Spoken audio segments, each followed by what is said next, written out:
बहुत बहुत शुक्रिया महेंद्र भाई। आप सभी भाइयों को आदाब और सलाम।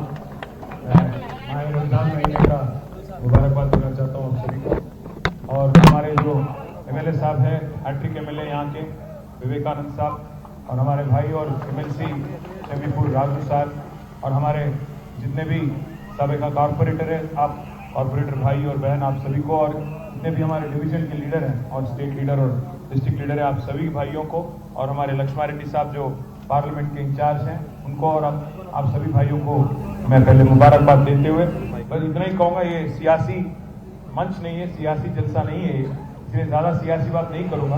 और मैं सियासी लीडर हूँ, कुछ तो बोलना पड़ेगा, तो बस इतना ही बोलूँगा कि आप 28 साल में क्या हुआ तेलंगाना में और हैदराबाद में, आप एक बार गौर करिएगा। आपने एमएलए साहब को पूरे रियासत में नंबर 1 मेजॉरिटी से आपने जिताया खुद बुलापुर। हमारे भाइयों की बदौलत, आपकी दुआ के बदौलत आज विवेक भाई यहाँ के एमएलए बने 85,000 मेजॉरिटी के साथ, जो कि पूरे रियासत में नंबर 1 मेजॉरिटी था। तो आपके दिल में केसीआर साहब के लिए क्या जगह है, कितनी इज्जत है और कितनी मोहब्बत है केसीआर साहब की तरफ, इससे जाहिर होता है।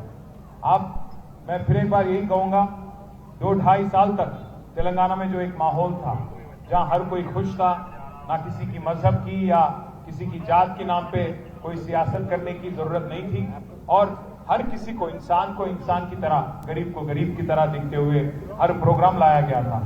अगर एक गरीब मुसलमान बच्ची की शादी होती थी तो शादी मुबारक के नाम पे चेक दिया जाता था, और गरीब हिंदू बच्ची है तो कल्याण लक्ष्मी के नाम पे चेक दिया जाता था।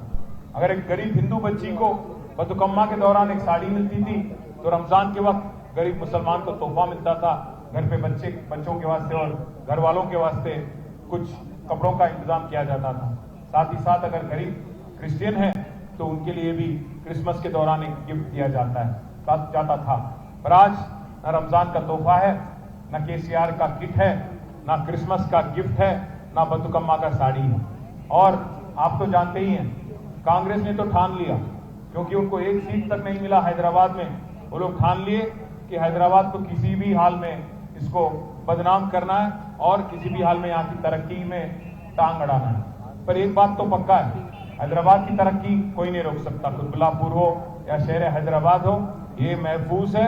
और इसकी ब्रांड इमेज भी 10 साल में तेलंगाना बनने के बाद एक अव्वल दर्जा पे लाने वाले लीडर है हमारे केसीआर साहब। इसलिए मैं बस आपसे इतना ही करूंगा, दुआ करिए केसीआर साहब के लिए, बीआरएस पार्टी के लिए, एक सेक्युलर जमात की वापसी के लिए, और एक मुसलमान दोस्त चीफ मिनिस्टर वापिस आए आपकी खिदमत में, फिर एक बार मौका मिले केसीआर साहब को, इस वास्ते दुआ करिए और याद करिए क्या क्या उन्होंने किया। और मैं उम्मीद करता हूं जो खुशहाली और जो भाईचारा और जो अमन की हमारी तेलंगाना थी 10 साल, उससे और बेहतरीन काम करने का मौका फिर एक बार आप हमको नवाजेंगे। और 2028 में जब आएगा मौका, जरूर मैं उम्मीद करता हूं कुतुबुल्लापुर में फिर एक बार गुलाबी झंडा लहराएंगे और केसीआर साहब को वापस लाएंगे।